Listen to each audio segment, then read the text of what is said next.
We back. I want to welcome you to the Corner Convo, episode 87, Abasi. Yeah. Can you confirm that for me? 87. Right. 87? Episode 87. Okay, 87. Yep. A corner like thousands of others across the country. It's the place to go if you want to be seen, and to a lot of folks, it's the information center of the neighborhood. Our job is to spark somebody else watching us. We might not be the ones, but let's not be selfish, and because we're not going to change the world, let's not talk about how we should change it. My name is AMON. I want to welcome you to the Corner Convo. Wherever you are at in the world, we want to thank you for pulling up on the corner. You know, absolutely. We are in a very special space today. But before I get there, let me tell you who I am. I'm one of the baddest motherfuckers of all time. One of the best singers and one of the best looking motherfuckers you've ever seen. Hold my drink, bitch. True story. Yo, say hello to the host first. Respect the host. Next up, we got my boy AB in the building. What's good, AB? How you feeling, baby? I'm about to be on some real murder shit, hey. I'm telling you, man. Any nigga that ever looked at me wrong owes me money. How much? Or ever said any jealous bullshit about me is fucking dead. You understand what the fuck I'm saying? Hey, they're fucking dead, man. I'm okay with that. Time you got to do certain shit. And if you looking at the camera right now, I got a brother in the building, man, that everybody should know. Absolutely. Brother Larry. You just gonna sit there or you gonna say something? I ain't leaving because I'm no ways tired like James Cleveland. Y'all ain't had enough for me, so I had to say all this. I like that. That's what's up. Y'all just gonna have something I can't have that. No, that's my bad. I dropped down like Bird. Okay, all right. You know, I ain't want to say that's biggie. Say what you want out here, man. You can say what you want out here. Shit, iced tea. Typically, I got to ask everybody how was their week, man. Let's start with you, Larry. You new. Hey, man, it was great, man. You know, besides the snow that's coming right now, and that's happening right now, I don't like snow, rain, cold, or anything like that. 80 degrees and better, and no clouds in the sky. But other than that, you in the wrong city, brother. I know. Shit, we both in the wrong city. That's why I be in Vegas so much. I understand. That's my second favorite city to visit right there too, though. New Orleans and Vegas, my two favorite in America, bro. Period. Yeah. What's up with you? What happened to you this week? Work. You hate That's work. it. Of course I do. Of course I'm checking out as soon as possible. You know that. I find every excuse and reason not to go. When they make me go, I don't do anything. See what I'm saying? I hope they don't hear this. You know how they doing nowadays. I tell them to their face, though, brother. Don't worry about it. Y'all ain't get shit out of me tonight. I'm cool. The week was short, though. It was. Short between two shows. It was very, very short. Why was that? That's because this is a busy man to my left, man. You know, this is the only day he said, hey, man, either you take it or leave it. Get in where you fit in. Pause. I didn't make the appointment. They did. I had to do what they told me to do. So now they tell you what to do. They did it based off my schedule. Okay, all right. Well, you know, we appreciate your time. Makes sense. Absolutely. I appreciate y'all having me. For real. All right, let's start here in Chicago, man. You know, nothing happens in the world before it happens in Chicago. We are the trendsetters, and you know the Corner Combo is the streets. Damn, we the number one for a reason. Hello. Did you see that University of Chicago students demand that they give them $1 billion for reparations? Yeah. Dang. Yeah. $1 billion. I don't see a problem with that. I mean, when you have big entities and, you know, big establishments that come and build and continue to build, they push people out their homes. And then after a certain point, they don't even sell the area around that big property to certain people. I see it out west all the time. You know, it kills me. People say, I'm leaving the west side and this and that. It's so bad. Joe, white folks are moving in by the groves. Right. That's not an accident.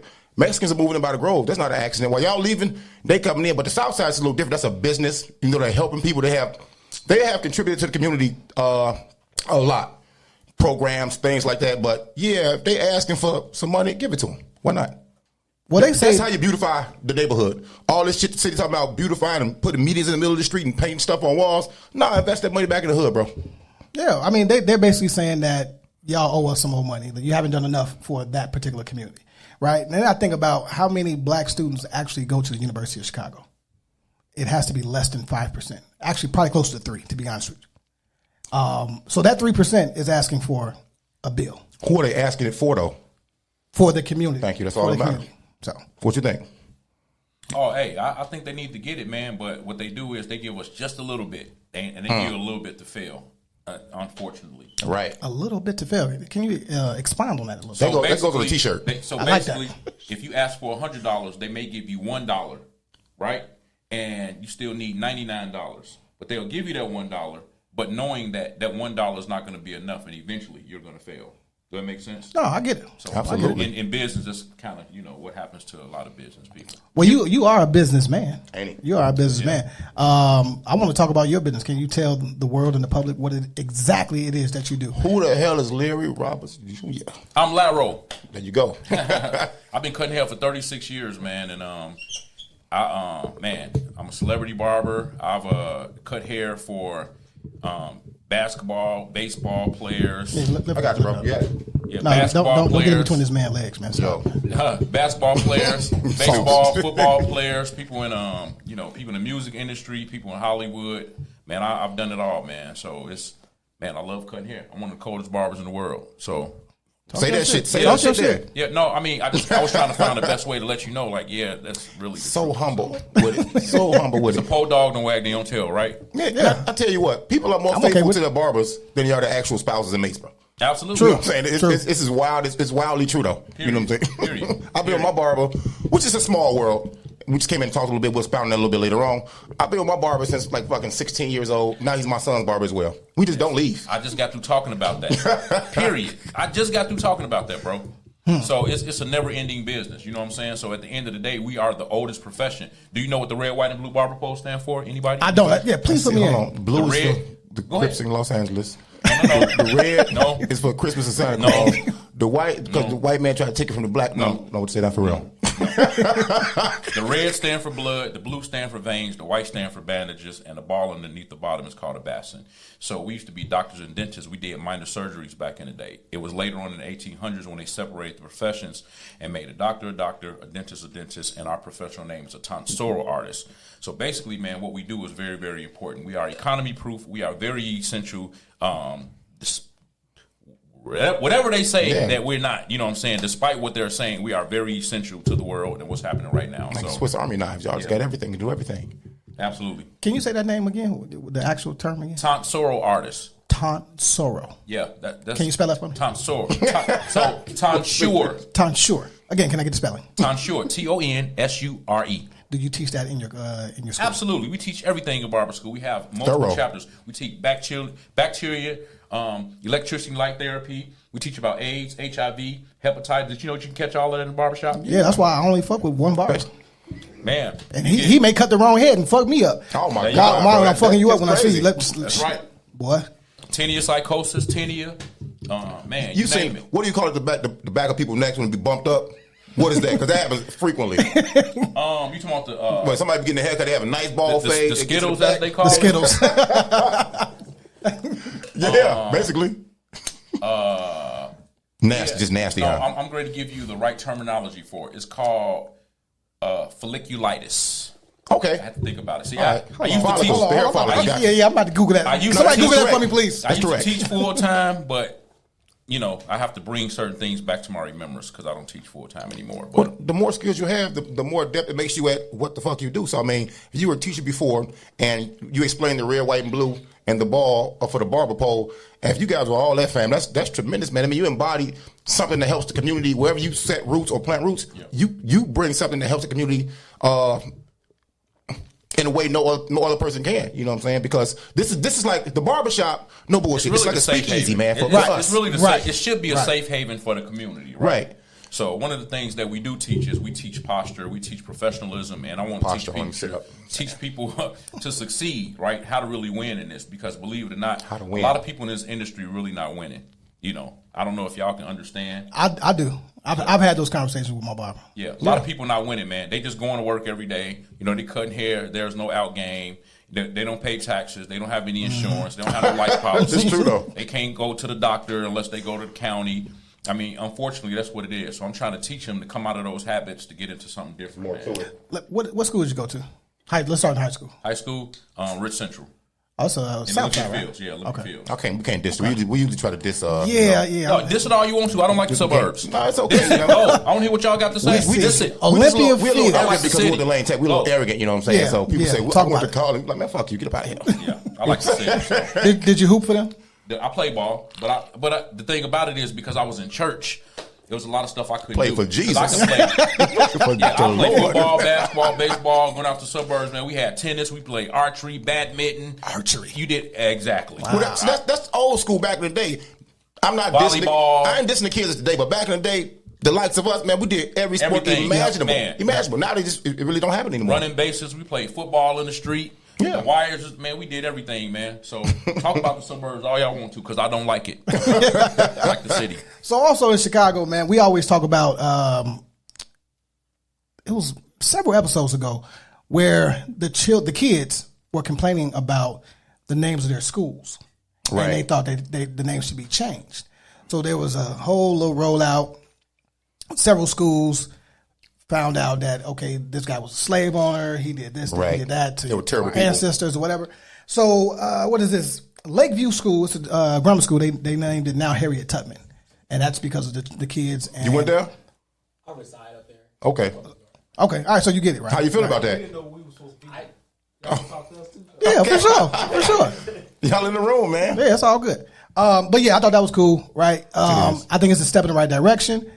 It's still not enough at the end of the day, because they're not even teaching Black history in the schools. Of course not. Like, so if I can be honest with you, when I was in school, I was horrible in history class. It was boring, though. You know why? Because of the fact that I didn't want to know. I was tired of hearing about everybody else except for our people, right? So I graduated now, so guess what? I cheated on my Constitution. I cheated on everything. I used to I had my Gucci. So when I was in school, I wore suits and ties. You had Gucci in high school? No, I had, I heard the G-Word about your dad. Yeah, exactly. Wait a minute. I was wait a minute. Yeah. You know what I'm saying? I had a Gucci portfolio, I had a Fendi portfolio, and I had a Louis Vuitton portfolio. This is hilarious, so depending on what I had on, I carried each portfolio to go with whatever, right? So anyway, in my Gucci portfolio, I made it a habit purposely to sit it on my lap for every class, no matter if we had a test or anything going on. Okay. And what I would do is that I would write the answers on a paper, but across this way. And then I would pull it out so I can be taking my test and look down at my answers. And if the teacher come by, I could push it in my thing with my stomach, right? And then Mr. Smith, for some reason, Mr. Smith always, every time we took a test, Mr. Smith always left the test and the answers to the test in his little in his desk, because he had a podium, and he would leave all his answers right there. in there. And he would always go out of class and wouldn't come in class until like 10 minutes after the bell rang. And we used to get the answers. Was he black? White. He was white. He wanted y'all to win, man. And then I had one of my buddies. My buddy, he attorney to this day. I ain't gonna say his name. Right. One of my buddies, man. I used to have to pay him to give me the answers. And when he gave me the answers, I was like, "Look, man, when you get done taking your test, you got to hurry up so I can make sure I finish my test." I said, "So if the answer is A, I need you to put up 1. If the answer is B, I need you to put up 2. C, 3, D, 4. Right? Look at the cheat code. I'm telling you, man, that's a cheat code. I designed all that, man. But I knew not to put each answer down right. You know what I'm saying? I had to jumble them up and put some of them wrong, man. So I was cold. I was good in school. The name change is good, man. You know, but back to what Brother Larry said earlier, they give you $1 if you ask for 10. You ask for 100 to give you 1. Yep. Name change is cool, man. But like the students are asking for the University of Chicago, boom, that is real. Put that money back in. Yeah. That's what we're asking for. Well, can y'all tell me or name any Chicago entertainers from Chicago? Buddy Guy. Give me another one. Kanye West. Give me another one. Rest in peace, Bernie Mac. Give me another one. Coco Taylor. Common sense. Okay, all right, okay. Well, Nat King Cole. Nat King Cole, you know what I mean? Jody Watley. There you go. My dad. Jody Watley. He ain't famous though, my bad. All of them. Yeah. So I say that to say this, that again, this is a Chicago bred podcast, and I love the fact that these are our heroes, and they stayed out south, out west, in Lawndale when it was Jewtown, okay. Hey, Isaiah Thomas Town, though, right? The greatest basketball player to ever come out the fucking city. Exactly. Hell yeah. How you really can't though? I mean, Nat King Cole. That's funny. That's how we grew up, though. Yeah. Nat King Cole. He grew up on 40th and Vincennes, bro. Yeah. That's crazy. And then my parents lived around there. Like my dad, they lived and went to church, man. Yeah. Whitney Green, all that. Chicago, it's like a spider web. It's just connected. It's disconnected. Really? Yeah, my dad went to Cooley High. Was he in the movie? No, he wasn't in the movie. Okay. Well, my dad played organ for all the greats back in the day, like James Cleveland, Albertina Walker. My dad played organ for all of them back in the day. So you really come from a musical in the blood. Yeah, it's in the blood. And my great grandmother is the one that taught my dad. My father have an organ that he had since he been 13 years old. Okay. And he played the organ for everybody, man. Now, are you trained or did you just pick it up just because of being in the environment? I really naturally can play any instrument. Okay. But what I play professionally is the organ, keyboard, and the drums. And I'm a songwriter. And I want to talk about that when you talk about professional, being a professional musician, right? So you're in the entrepreneur space. Okay. Right. But music is my first love, right? Yeah, that's my first love. What gravitated you to music? What was it? What was that moment for you? My dad told me that when I was in my mom's belly, he prayed and asked God to let me be musical like he was. You know what I'm saying? But it's like, it's just something about music, man, to just do something to me. You know what I'm saying? Great music. Like, I mean, I like hip hop. I like rap. I like all that music, man. I like country. I like rock, you know, but it's something about, man, just like good old gospel music, man, or good R&B soul music, man. Right. Ain't no like the Soul Train days, man. That's real music, bro. This little 1, 2, 3 little chords and It's so simple. That It's wear so me simple. out, man. It's so simple. That wear me out. That's that the black hook church just back in the day. like, okay, huh? To go back on that Black country church shit. back in the day. 3 chords. No, Yeah, that's man, old church. But it had substance to it, though. It had words that really was meaningful. I was asleep most of the time in church, so I don't know. A lot of good country songs out here, man. Like my favorite is Tennessee Whiskey.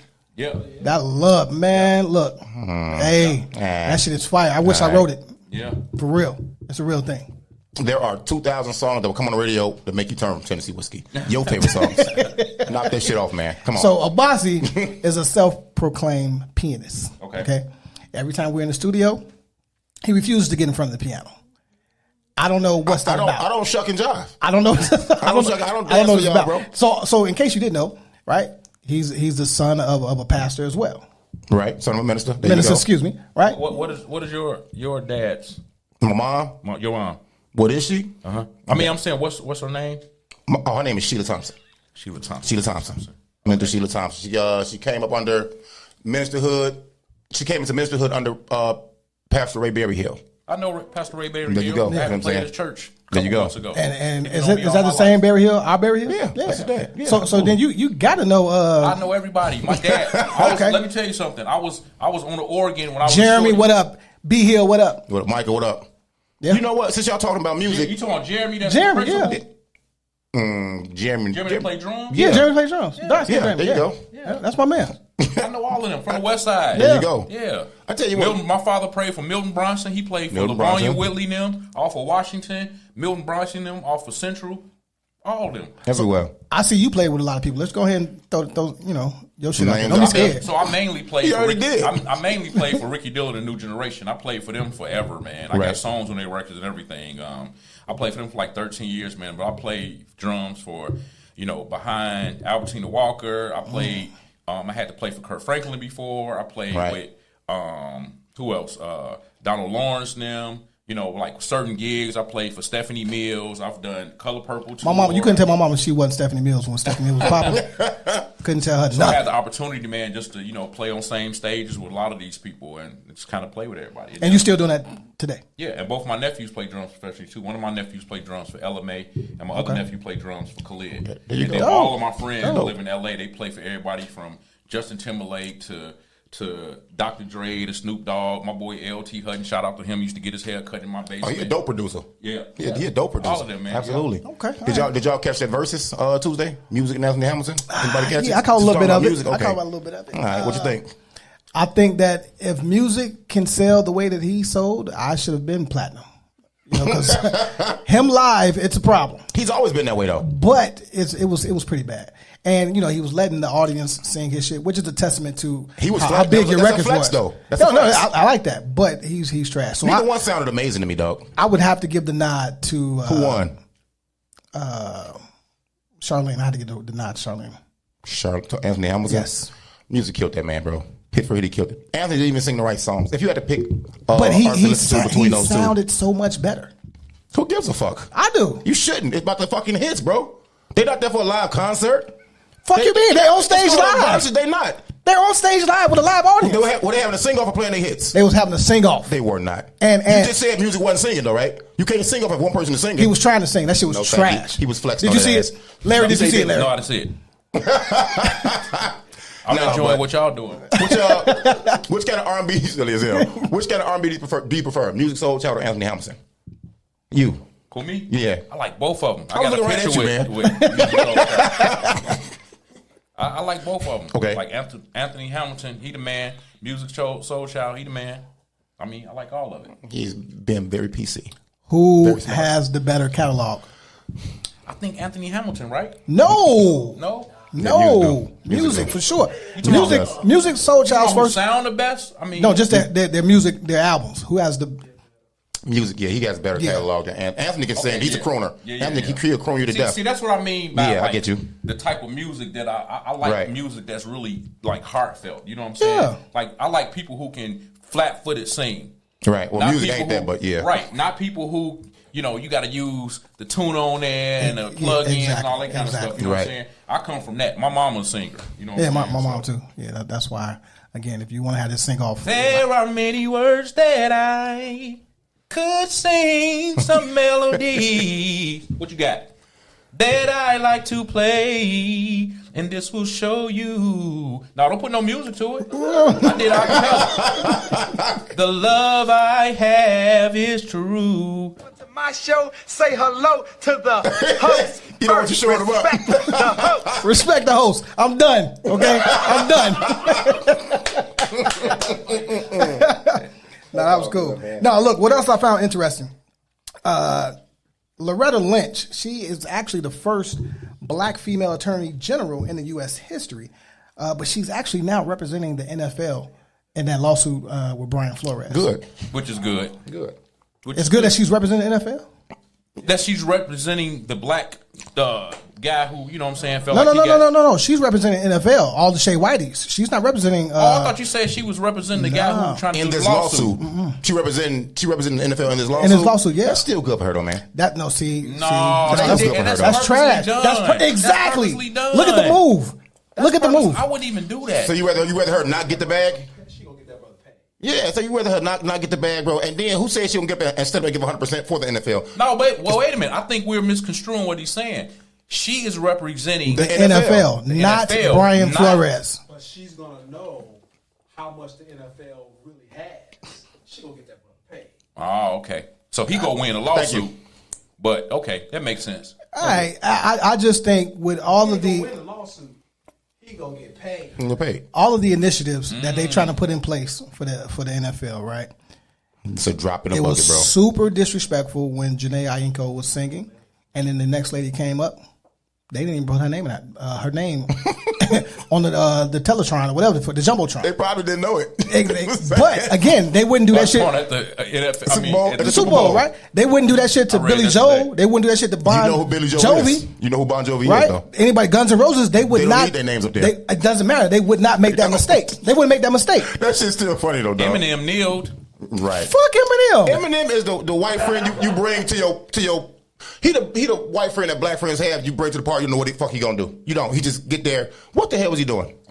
I don't know. I didn't have to go back to watch 8 Mile. Well, You those had are my to friends bring 8 playing with Mile him. to me, man. Good You time. didn't. That's dope. Yeah, That's how I no, saw it, Chicago was definitely represented in that. Joe, absolutely. This This is what I saw, Joe. Show. Dr. Dre got on stage at halftime and had a continuation of his fucking divorce party. He brought all his homies with him. He had the homie Kendrick, who showed up with the Meteor Man villains, the Golden Lords. They start playing them boxes and shit, hide-seeking boxes. I'm like, Joe, what's going on? Then you got Snoop over here moving in super slow motion, high as fuck. I don't know what the hell Snoop was doing. I'm looking, love you, Uncle Snoop, you everybody uncle. I don't know what you was doing. You got Eminem just wilding out. Anderson .Paak is the little homie that he just happy to be there. He on drum. He saw all teeth for Anderson .Paak. All the time. And Dre had his chest out. He like, I'm divorced. It's a good time. He pointing the shit. He's pointing to you, bitch. Yeah. He's pointing to you. He divorced your ass, goddammit. Oh, I love Auntie, man. Look here. Auntie Mama Monet showed up from Power Book. And she made everybody, she did the best Mary J. Blige impersonation. It was dope. For all 50, look, I forgot about 50. 50, look here. You can't trick us, bro. Upside down or right side up, boy, your ass is fat. You eating good. I ain't mad at you. Hey, but that was a good optical trick, though, man. They took us back to an era of music we love. Yep. We celebrating the party, too, man. So I can see the 60-year-olds like, I don't fuck with this. I can see the 20-year-olds like, what is this? Us in that was like, yeah, this is my jam. I didn't like it. I got to play this somewhere. It was extra. It was regular. It was I regular. just got to respect the balance they tried to bring to the Super Bowl. That's what I say. I think that doing that was very intentional when you think about, again, the climate that we're in. and they're supposed to blaming be. Jay-Z? It's okay. No, it is. Because they set them up to get some more money. It is. That's why they did it for free. That's a real thing, right? But it's bigger than that, right? So they did that to, in my opinion, to cover up this lawsuit, the fact that they have no black coaches, right? The fact that they have no black ownership.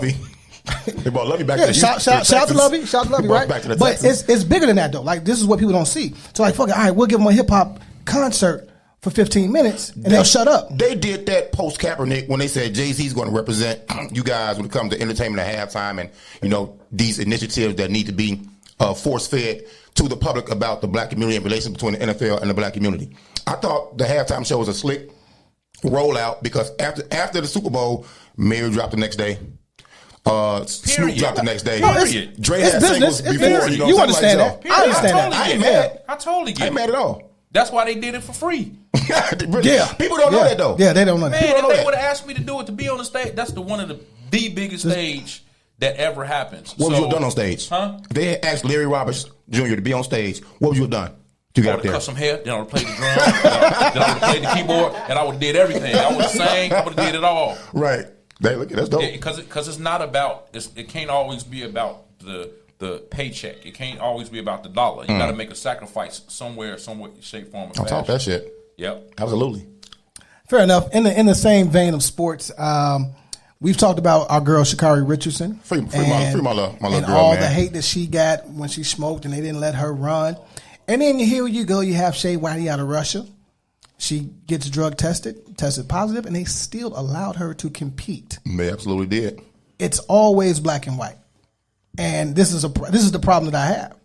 Because no matter what they give you, it's the dollar.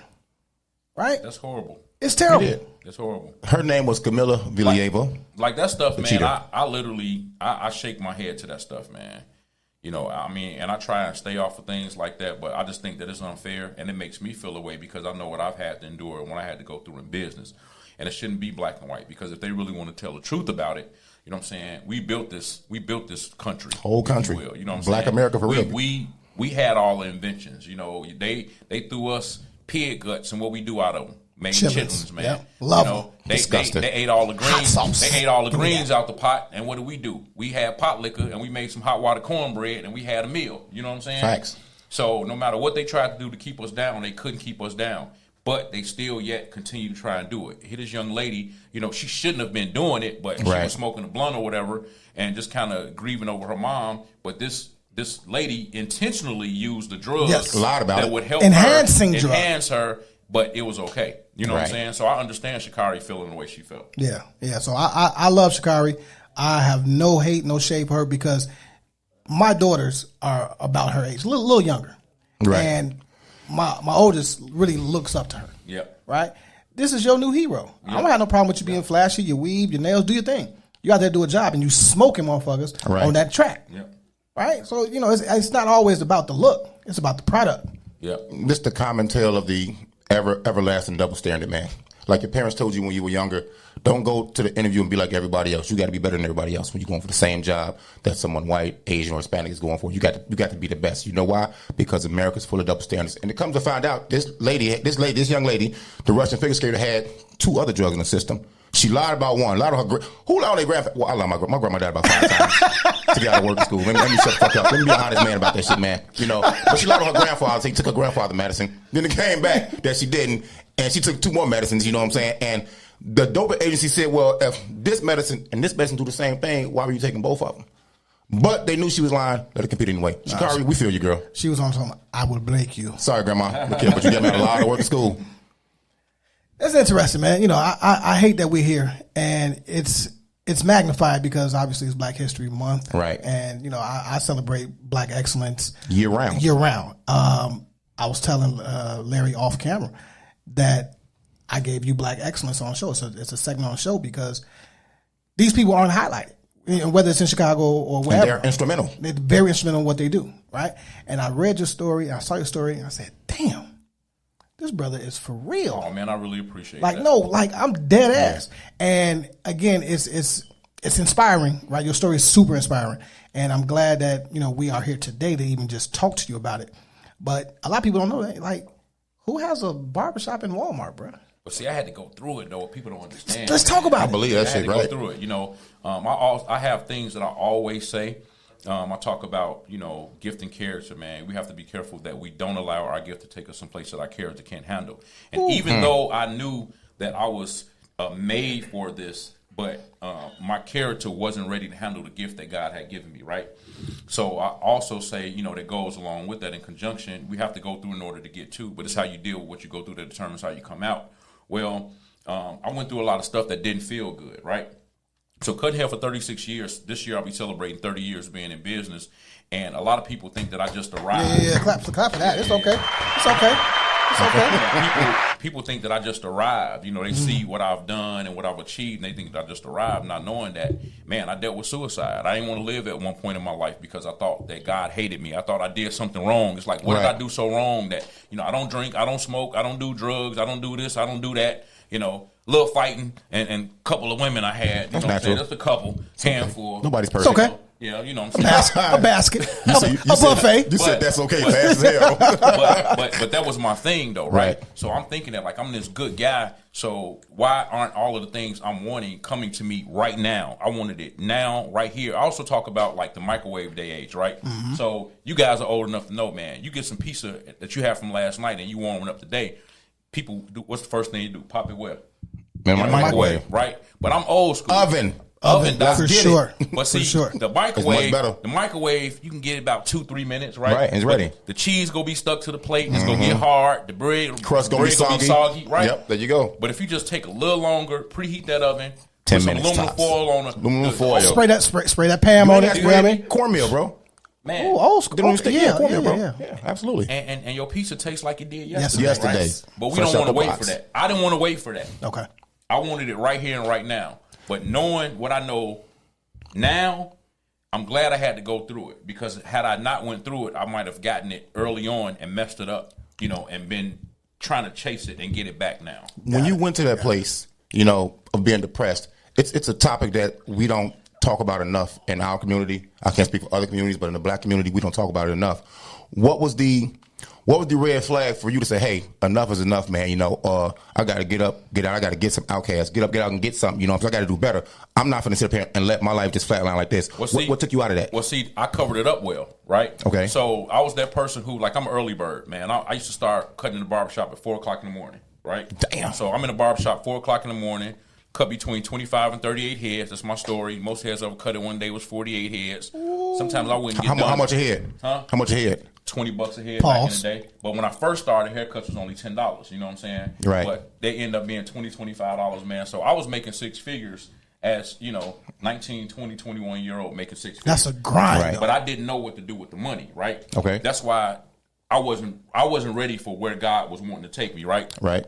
So at the end of the day, man, I dressed it up well. I could get up, put my cologne on after I showered, put my clothes on, drive in a nice car, go to church. I was never late. I'm everywhere on time. I served my clients. I did everything I need to do, and I would come home and be balled up in depression, in darkness. Right. I would call people and tell them, hey, man, I need your help. I need you to help me. But they didn't believe it because I wore it well. You wore it well. They There you didn't go. believe it because I still You're a drove a strong nice guy. car. Right, see? They didn't believe it because I still had my business. They didn't believe it because I still showed up at church on the drums and on the organ and smiling and treating everybody Fucking that snare well, up. right? Bah, bah. But coming home, and man, I would be depressed. You know, I would be depressed, man, and nobody believed it. So, but I went and got help, man. And when I went and got help, You weren't afraid to go get help. no, I wasn't afraid to go. See, get there's a help. stigma about I needed to. reaching out for help, But I too, used to though. fight a lot too, so I wasn't ducking nothing. You know what I'm saying? To catch your Oh, you side. wanted all smoke, huh? I wanted all of it. But I'm a Taurus. I'm true to my sign. You know what I'm saying? So Okay. I was that one who used to punch windshields out with my fists and punch my rear view mirrors down and put holes in the wall with my fists. I punched God concrete damn, Larry. before,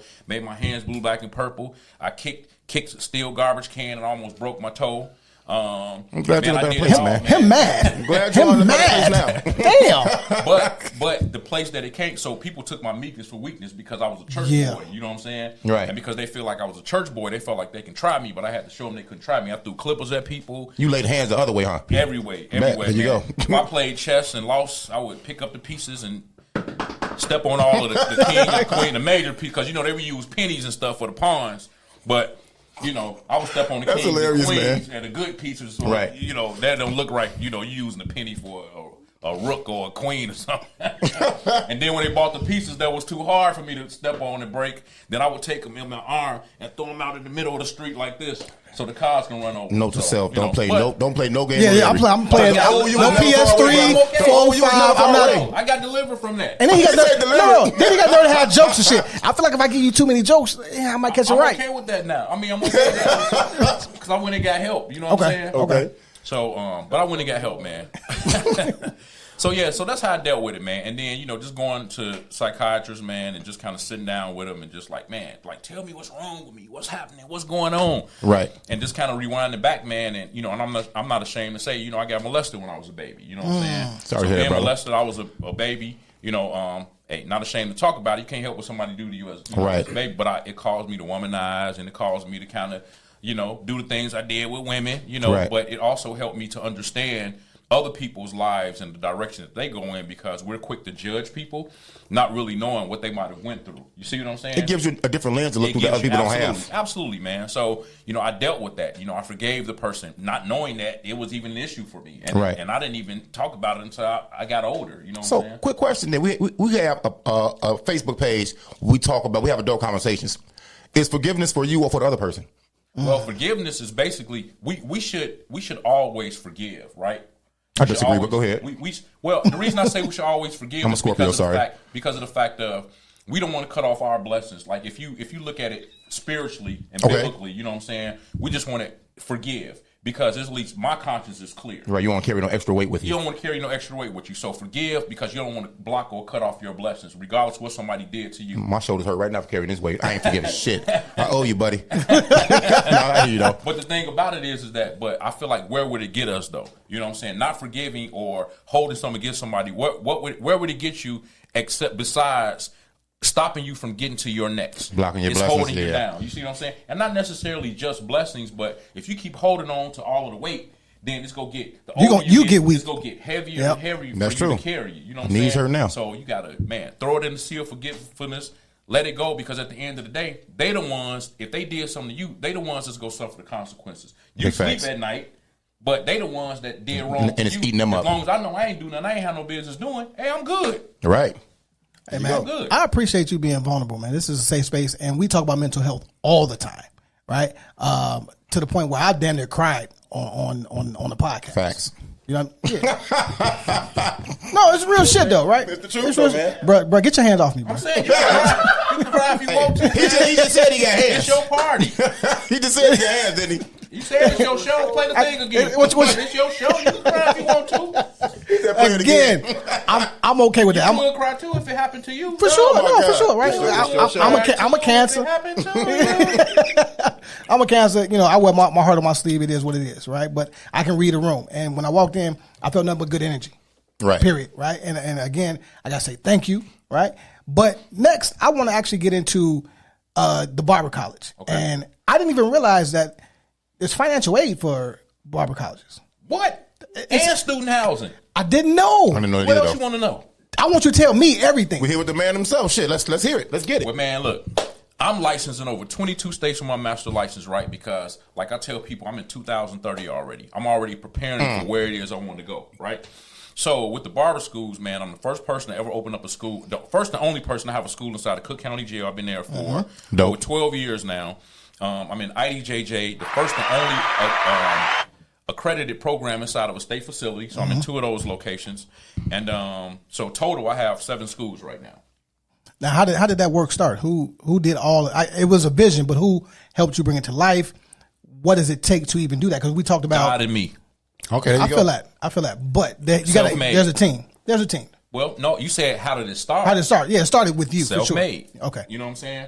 But I developed a team. So I wanted to develop a team a long time ago, but not being able to afford to have people to come in to have the team of the magnitude that I needed the team. I had to teach. I had to run the front desk. I had to answer the phones. I had to cut my clients. It's like an Eddie Murphy movie, huh? We play all the characters. I had to do everything, right, goddamn. Until times got better. Okay. You know? Okay. So I didn't want to have to do everything, but I had to do it. You go to the financial institutions. You ask them to borrow money. They won't let you.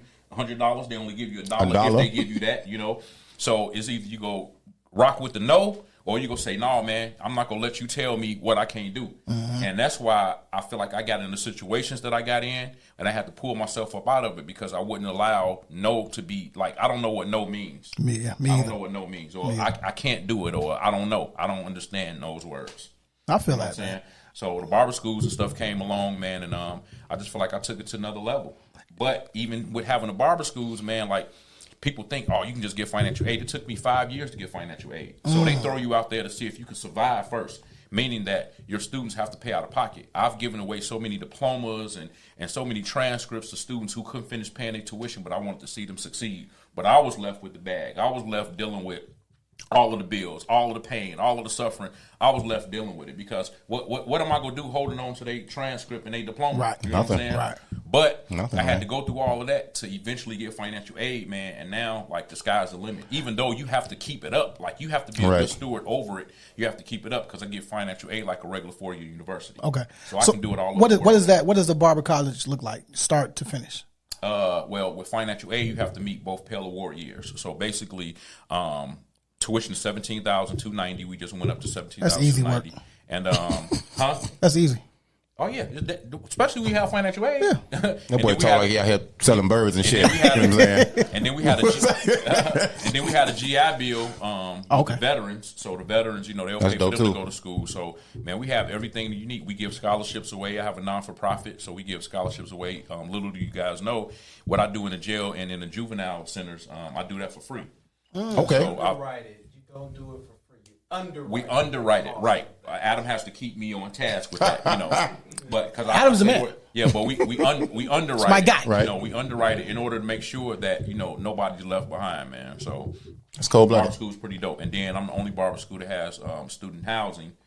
That's amazing. You know, I have vans, I have shuttle buses, I have everything you need, man. You know what I'm saying? I have like a staff of between that and Walmart and people that work. So we have a staff of close to 40 people that work for us.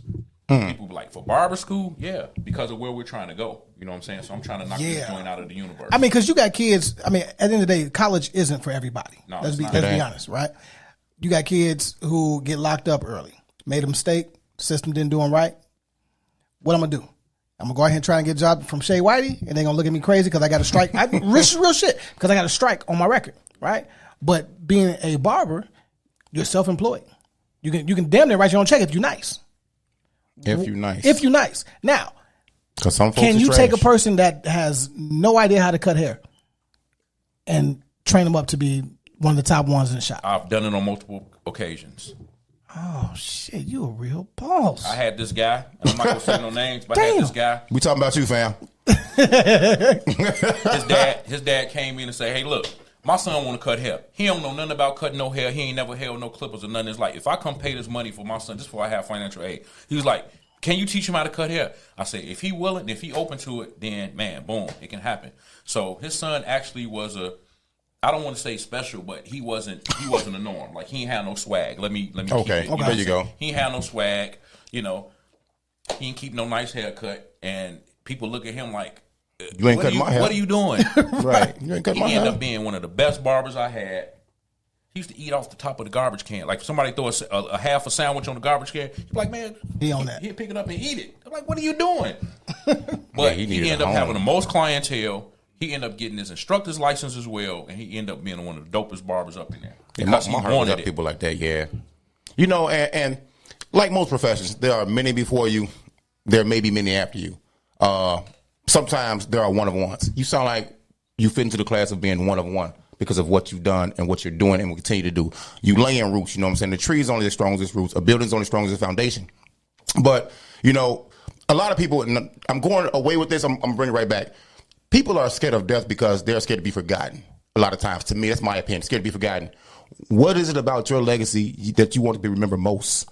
From the haircutting to the business, to the outreach to the community, to teaching, to how you've expanded from a shop to being in several facilities and places that really, I hate to say it like this, barbershops, people wouldn't think barbershops would be, or a trade like this could thrive. What do you think is important, and what do you want remembered about your legacy? I think most importantly is to know that we teach people to become more than barbers, right? That's what's important to me. You saying that people think barbers wouldn't be, but the same people that think barbers wouldn't be have to get a service by barbers. Facts. So the president, everybody from the president to that attorney to that lawyer, they have to use some type of hair care product. I don't care if they got a bald head. This will never go nowhere. It's economy proof. I don't care how bad the economy get. You go rustle up some money to buy you a hair product, to buy you a shaving kit, afford a haircut, get a haircut, buy you some clippers to cut your own hair, whatever that looks like. You have to do something as it relates to this. But it's our postures inside of the shops that make people minimize us, right? Okay. What do I mean by expound on that one? What do I mean by postures inside the shop? If I'm always on time, I don't show up to the barbershop at 12 or 1 o'clock in the afternoon, right? On a Friday, why are your gates still on your door and on your windows at 9 a.m.? It's Friday, and it's 9 or 10 o'clock. Why? Open. You know what I'm saying? Facts. How are you playing music that's degrading to women? Right. Talking about how big somebody mama booty is, and you have kids and seniors and women in the shop. So you want to be able to cut every demographic: pastor, bishop, politician, celebrity, a kid, your man's wife, who you want to trust that if I send my wife in there, you ain't on no dumb stuff. You know what I'm saying? You want to make people feel. Then what we don't have, a lot of this new generation, people walk in the barbershop and they just looking at the person like they crazy. How about speak? Good afternoon, sir. There you go, my Good man. morning, sir. How you doing? May I help you get a haircut? And you don't say to no 60-year-old man, hey, what's up, Joe? What you want to get done? I love the word Joe. Right. You don't Joe him. You know what I'm saying? No, that's sir. What if his name Hey, sir, how Joe? you doing, sir? What if that's his real name, though? Yeah, well, if that's his real name, he's still supposed to say Mr. Sir Joe. Sir Joe.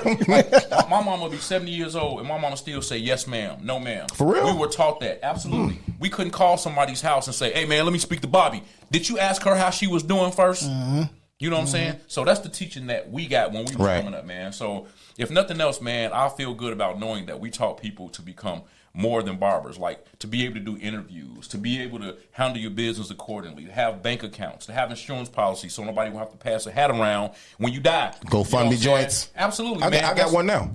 But go fuck that right now. But we make too much money for that, bro. Way too much money. But they profits are way up. They can't count their money because as they get it, they spend it. You know, bruh man come in selling, you know what I'm saying, a pigeon on a stick, you know, and with some pork and bean juice, you know. Damn. You know, that's off Martin, you know. Hey, we buying it. Hey, we ain't ate lunch yet. Like, man, come on, let me get that pigeon, man, with that pork and bean juice on there. You know what I'm saying? What's up, Chief? Just fun along, you know. So, at the end of the day, man, you know, that's what we do. And then before you know it, we done made $300, but we done spent it on them fake jeans and them fake ones. And them fake and Jordans. all we got is $100 left. And at the end of the week, we can't even pay our It's wild you said that, though, you know, that they getting it and spending it, because my mind just goes places, man. How did so many people I know get this PPP money and you don't got a fucking snowblower? You still have breaking your back with a fucking shovel. What's wrong with you? You know what city we live in? Because of the fact that they never, in the first place, they never had the type of money where, you know, going to buy the stuff that they went and bought with the money, because the Burberry line downtown used to be so long, but it ain't long no more. So that's because everybody was taking bad boy. I'm not waiting around them. PPP money and going to do stuff illegitimately with it instead of taking and building a business and doing what they need to do. Why you still got a car note? But because they never had it before. So that's what I mean by gift and character, right? Facts. You know what I'm saying? You ever seen that movie Blank Check? Yes. I wrote something before. I love that movie. Blank Check. Have not. So it's Tone Loc was in it, right? So I do remember that. Yeah. So short and long is Shorty had a check and he put $1 million on there, and he was only 12 years old. But Shorty spent $1 million within about 30 days, man. You know what I'm saying? It's like Brewster's Millions, right? Remember that movie with Richard Pryor? Well, Brewster's Millions, he had to spend that money. Okay. That was different. Yeah, In order to obtain the $300 million. I watched the movie all the time. Loved it. But Blank Check was different, man. So he was 12 and had $1 million. But then he ran out of that $1 million and he didn't know what to do in order to obtain that $1 million again. I apply that to my life, right? Right. Had I gotten in my early 20s what I was making, and if God had given me everything in my early 20s, I would have been 48 right now, trying to get back what I lost because I didn't know how to handle it. You know what I'm saying? I used to change the rims on my truck like they was underwear, man. I had a photo blaze.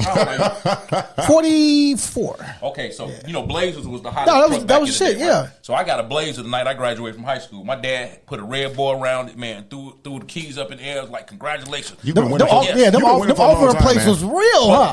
But what people don't understand. Let's talk about the times. What people don't understand is. Can the church say amen? Listen, what people don't understand is that, but my dad, what people don't know is that I used to work 40, 50, 60 hours a week in my dad's restaurants, and he didn't pay me a dime when I was a teenager. All right? Free He labor, didn't pay me a dime. And I used to cut hair, and I was in church 3, 4, 5 days a week, having to get saved every Friday night. All right?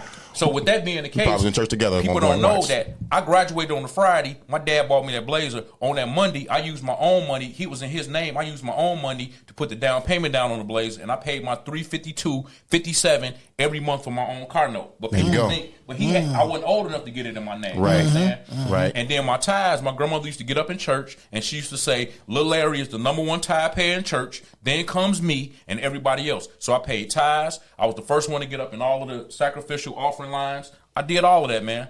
I did all of that. never got up in that shit. I fed the homeless. I gave my clothes away. I gave my shoes away. I gave my cologne away. I'm not giving some of that stuff away no more. I feel like, but I'm glad you're talking about that, man. No, Lord. We linked up. We linked up with a brother named Dion, man, from Dion Chicago Dream. Let me go ahead and run his ad, man, because what he's doing in the community, and we're gonna talk about him too. I got to run this ad for him, man. Food insecurity and hunger is projected to affect millions of Chicago residents this year. Dion Chicago Dream is fighting food issues throughout Chicagoland. With its Dream Deliveries program, the Dream Team is stabilizing access and quality. To learn more and donate, visit www.Dion'sChicagoDream.com or search at Dion's Chicago Dream on all social media platforms. Again, that's www.Dion'sChicagoDream.com or search at Dion's Chicago Dream, again with an S, on all social media platforms. Feed families, create community, and fuel hope. Shout out to my man Dion, man. I love you, man. Good Squad for man. life. Shout out to Dion. Shout out to Dion. You know, for sure. But I really think you should get with him. I Man, y'all helping in similar ways, man. For real. That's lot. dope. Like he's a really, really dope brother. And again, he reached out to us, had him on shows, one of our most viewed and highly listened to shows, because our brand matches exactly what you're doing, right? And just to hear your stories, your vulnerability, shit's amazing. So you can continue to preach, because I listen to this shit all day. Because can't nobody do me like Jesus. Wow. Yeah.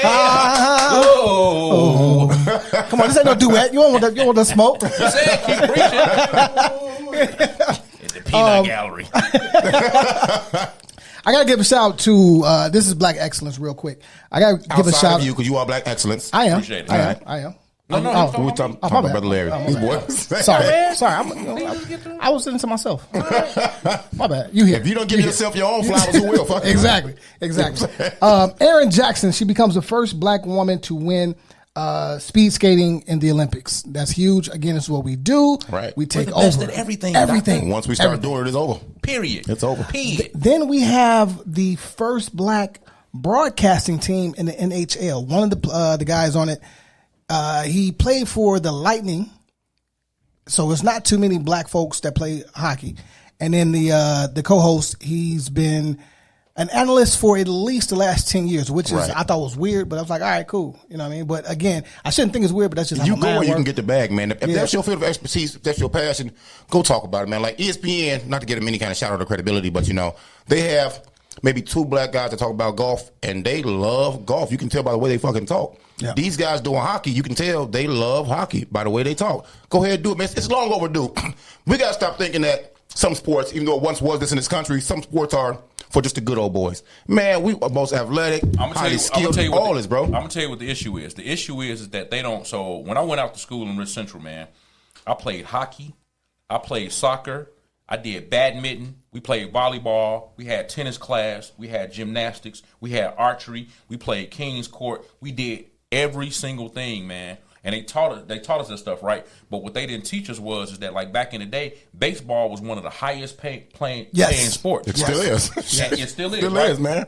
And the thing about it is that we dominate in everything, man. So certain things they kept from us, and they only wanted us to play basketball, knowing that, man, 1 out of a million would make the NBA. Yep. You know, football, we run a ball the best. We do everything the best, which is why I don't understand, like, how back in the day, man, even in the Jim Crow era and all that kind of stuff, how is it possible that it was okay for us to entertain y'all, but we had to come through the back door? Right. Facts. It was okay for us to entertain y'all. It's a power play. But y'all sat on this side, y'all sat on this side. It's a And I ain't power play. prejudiced or racist by a long shot, man, but I just don't understand. I don't get that, bro. I mean, as black, And then they don't want them to teach critical race theory, so what you want We've them been to think? harping on that. Come on, man. We've been harping on that, bro. because if they teach that, that means that they had to be held accountable That's for a all the tacit wrong shit. But it's acknowledgement of, okay. what the fuck y'all been doing. The fuck shit y'all been but y'all on. not the ones that did it. Your ancestors did it. So it's Right. okay. Teach the, hey, So man. are they protecting their legacy then? Their family's legacy? Absolutely. Yeah. You see what I'm saying? And then they don't want the, because they're continuing doing what they're doing. So what they don't want is for them to know that, you know what I'm saying, they are wrong in what they're doing. Because they're teaching, man, these kids are being taught by their parents. Right. And because they're being taught by their parents, it's like if we teach them what the critical race theory is, then they're going to know, man. like, oh my God, like, why are we doing it? We was Because fucked up. They Right. don't know We no were fucked up difference, man. people. We are human beings. Yep. You know what I'm saying? We bleed the same blood. Facts. You know, where's Egypt at? Okay, so if it's in Africa, they made people think, you know, Jesus wasn't white. Hollywood Not did at all. that. Jesus Not at all. wasn't white. No. It said in the Bible, his hair was made of what, Adam? He got a scholar. It was made of wool. So ain't no, you know, they Definitely can need that hot cone. see what I'm saying. He need that hot cone. All right. He needed Tracy to braid some hair. No, but no, man. But it's real that you said you went to Red Central and you listed up a bunch of sports you played, and I was cold at all of them. I believe you. Absolutely, you got hands. I believe you. Say less. You know what I'm saying? Yeah, but then you get certain inner city schools where they just don't offer these programs anymore. No, they don't. They don't. And this is why the Park District, which I work at as well, was always so important. But then they start stripping funding from the Park District, and these programs start leaving. They have football, basketball, and gymnastics at most Park Districts out west now. You have to go to the Golden Dome to get like the boxing and everything else, man. So I wish they would bring back all the sports you listed at Red Central back to the schools, or at least back to the Park Districts, man. That way these kids, They don't care about that. these sports can have appeal to our youth again. Even though I prefer to play, I want them to just throw the basketballs out. They just play basketball every day. That's what I wanted Absolutely. to do. But man, they made us do track and field. Yep. They made us do all of that stuff. Man, we had to run miles. We had to sprint. We had to do the whole 9 yards. And I appreciate it, but I was up for the challenge. You know, because Absolutely. we grew up, man. We grew up doing everything. We used to jump the steps. Yeah. We used to play rock teacher. All we used that. to jump from the top of the steps down to the bottom, almost breaking our ankle because we missed this, almost, hitting the step. Back when we didn't get hurt. Man, we messed with the girls hurt while they back played then. hopscotch. We jumped gates. My All uncle used that. to throw us in the. I grew up Throw over in the here in pool. Avalon Park. Throw us in there, like, man, I don't know what you're Throw in gonna the do, pool. but you Yep. better figure out Figure how it to out. swim. That's You all know right. what I'm Figure it saying? out. We played basketball with the milk crates, with the bike rims.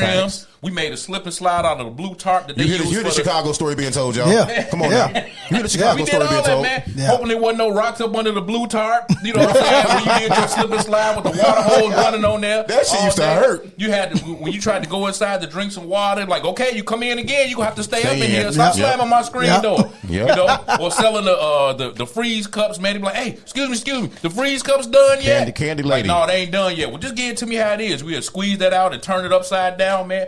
Bro, man, we had the best era, bro. For sure. We had the best For era, man. sure. For Absolutely, sure. dog. We didn't have no goddamn These computer. new babies, we had man, no these computer. little 20-year-olds. They don't know nothing. They don't know nothing. You know what I mean? Let me ask you this. You got kids? My daughter's 27. She's a celebrity chef. Oh, she can Chef cook. Imani Nicole. Shout out to Imani. Who she chef for before? Man, she's chef for Tyrese. You put her in She's the chef game, for too, didn't you? Cam Newton. Yeah, of course. Yeah. You know, she thinks she can cook better than me just because she got all these degrees, but that don't mean nothing. Cam Newton, Teddy Riley, Judge Maybelline. I can go all day long. Shout out. Monique Shout out. and Melvin from Mayel Organics. Shout out, man. So then I'm going to ask you. John Singleton. I need to talk to her. Let's do it. Set it up. We're going to open up our restaurant. My daughter's very professional. She's on time and prompt, just like me. Love it. So you, that's a She shot. can cook, too. That's a shot. yeah. So? I was late today, so what? That wasn't no shot. How you start? Yeah, I'm on bullshit. I am on bullshit. You see, I am on I bullshit. didn't give it no energy, though. I'm like, okay. All right. Yeah. It's all good. Is that why we wrapping it up in 4 minutes, 5 minutes? Is that what you want to do? I mean, not really, but the weather's bad. I gotta go. I gotta drive like You an got hour things and a to half. do. Where you stay at, brother? Man, I live way. In the boondocks. Okay, all right. I'm mad you even asked him that. Oh, because For the nation to hear. I mean, he wasn't going to answer it. I knew that. He's smarter than that. See what I'm saying? You know what I mean? It's all good. So, all right, you got a daughter. I have 2 daughters. I struggle a lot of times trying to connect with my daughters because I'm from the same cloth you cut from, Okay. right? and I know the boy thing is going to happen. You know, the pregnancy thing could happen. What was one of the ways that you always connected with your daughter? Man, I've been talking to my daughter, man. Like, so I used to be the one who used to get my daughter up in the morning time, get her a shower, get her a bath, teach her, hey, you brush your teeth like this, you wash up like this, that, and the other. I would go down and cook her full course breakfast in the morning time. Her mama would have to comb her hair and put her clothes on. Yeah. I cooked dinner for her. I was just everything. When she started getting of age where she shouldn't be around daddy no more without her clothes on, hey baby, right. you getting you got to knock on the door. You getting on that age where don't come around me without your clothes on anymore. So that changed, right? I would spray my cologne on every day going to school. When she get notes, tell your daddy stop spraying all that cologne on you come to school. You put your cologne on her? Yeah, I did, because I want her to smell good. I'm a cologne fanatic, you know what I'm saying? Get that baby some perfume, man. When my baby was like, I did. I bought her own Bulgari cologne, little kids cologne. She'll tell you that's why she like she is right now today. And basically, man, when she's like 11 years old, I started talking to her about everything. Yes. Like never not talk to me about anything. If you can't talk to your mom and your daddy, then you shouldn't be able to talk to nobody else. Talk to us about everything. And me and my daughter always been solid like that, man. That's wonderful, my daughter's man. 27 right now, and it's nothing that she would ever keep from me. She tell me everything because we came up in that era, man, especially in church where, my mom and my dad, they meant well. My father's the one who had most of the balance, you know what I'm saying? My mom still don't wear pants to this day. My mom be 7 years old. Skirts and dresses. The long joints? Yeah. Sanctified, they're not long no more. They got a sanctified section in the stores, too. Okay. But at the end of the day, man, like we couldn't question our parents. We grew up at in all. that era. There was no open forum. Oh, you could, but you gonna get smacked. You gonna get smacked. Exactly. Absolutely. My dad's hands about this big. Yep. So we couldn't question none of that, man. We had to do whatever they said, do and all of that stuff. And I know how it made me feel. And I didn't want my daughter to experience none of that kind of stuff because one time I talked to another man in a restaurant about an issue that I had, and he told my father about it. And my father was hurt like you would never, ever believe it. He said, man, you can come to me and talk to me about anything. And he hung up the phone on me. I'm like, oh, my God, what did I do? But the pulpit kind of made me feel like we shouldn't question and talk to our parents about stuff. I was afraid to talk to my parents. And I'm glad my dad let me know that. But I never want to have an issue with my daughter, man. So at the end of the day, it's inevitable. You know what I'm saying? I mean, they're going to have sex. They're for sure. They're going to drink. They're going to, do experience certain things, life. man. But that's why I'm a proponent of having the open forum, right? So when my daughter comes home, like we just sit around and talk, right? Because now she feels safe to talk about whatever it is without judgment, right?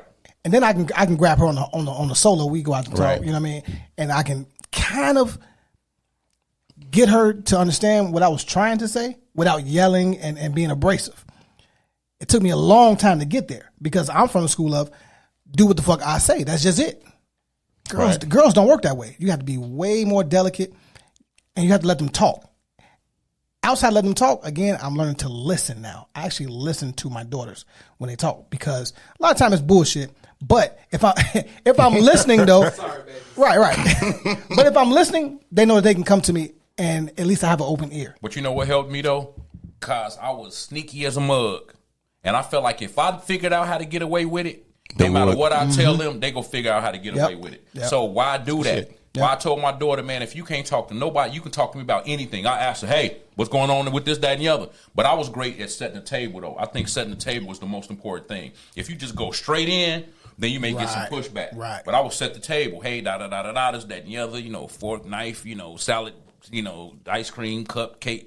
And then this is what it is. And it's like, man, okay, Dad. Yeah, Dad. You know what I'm saying? And then made her feel comfortable and talk to me about everything. And, man, that's how we rocked it. That's really real, man, because parenting is made so much easier once you establish a connection, Like my son is nonverbal. He doesn't talk. So me and his mom had to figure out a different way to connect with him. Now, her being mom, him being up under her, because she's awesome. It's her only baby, my only baby too. You know what I'm saying? So it was easier for her. Me, I had to find a connection. Once he got a certain age, he'll be 17 in May.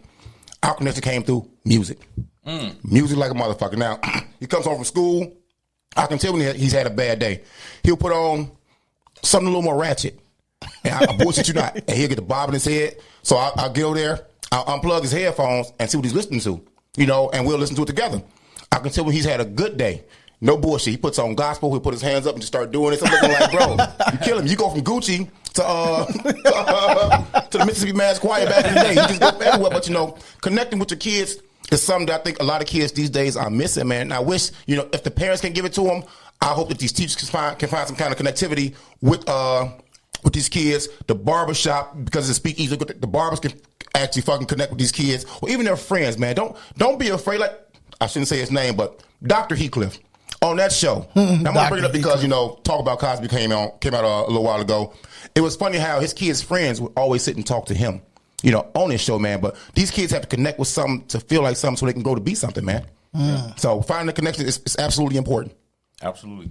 Well, we're not going to hold you, man. This is the Corner Convo, but tell everybody how they can get in contact with you, the websites, everything. Because what you're doing, man, is... That man, fingerprint is everywhere. You're the first. Everywhere. You're the first that I know of. And if I'm wrong, please correct me. First, last. Everything. I'm just going to say it. I'm just going to say it, man. I love this dude. I came up with that. I like that. Yeah. I like that. First, what's that off Money Talks? The good old Barry White. Look at the bars. Look at the bars. Nah, I know. So yeah, man. I'm Laro. What's up? That's how I get it. You know what I'm saying? I'm in here. You know what I'm saying? Call at me. No, but man, you can go to our website, Larry'sBarberCollege.com, Larry'sBarberMaximus.com. You know, if you need employment, we here for you. We taking out your taxes. We doing your Social Security, federal, state. Man, we trying to do everything for you. 401k, we hooking it up for you. You know what I'm saying? But if you want interested in getting in school, and we got a cosmetology school coming, we got a nail school coming, and we have an esthetician school fingerprints, more fingerprints. We have more dormitory coming too. Y'all just stay tuned, man. Like, eyes have not seen, ears have not heard, and neither what, Adam? Come on, you the scholar, man. And neither have, because I don't remember the last part. So I need you, Adam. I forgot too.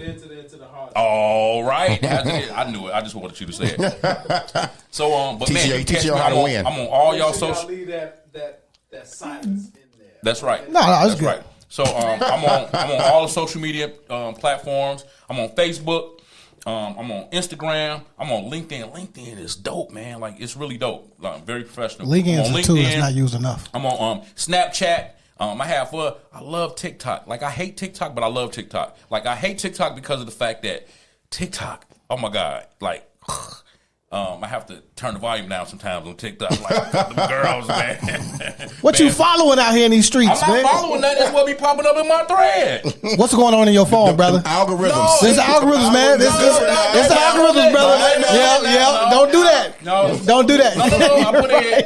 I just merely typed in bands and make her dance. And after that, it was a wrap. It was over downhill from there. Yeah, man. But I'm on all of Twitter, all of net platforms, man. So I just like to have fun. I like to show people a balance, man. I can put a suit and tie on, kill the game. I can put my lower on, kill the game. I'm a member of the Union League Club, man. So that's a pretty dope organization, man. Adam turned me on to that. So it's very, very instrumental and beneficial to me, man. Y'all up on the No, you just put me on. We're gonna talk off mic. Unless you want, you want to plug. Everybody can't be members. That's the only thing, though. Exactly. You know what I'm saying? Exactly. So I feel honored that I was even accepted in. But my daughter just got accepted into Soho House. Dope. Okay. So you know, I go there with her. Yeah, but man, I appreciate you guys having me on y'all show, man. The pleasure was ours, man. Vibe was pretty dope. Hey, yeah, man. Look, this is the Corner Convo, episode 87. Yep. Thank you, brother. What's the number 87 famous for? Oh, Reggie Wayne. I'm gonna give you Reggie Wayne. Reggie Wayne, all right. Yeah.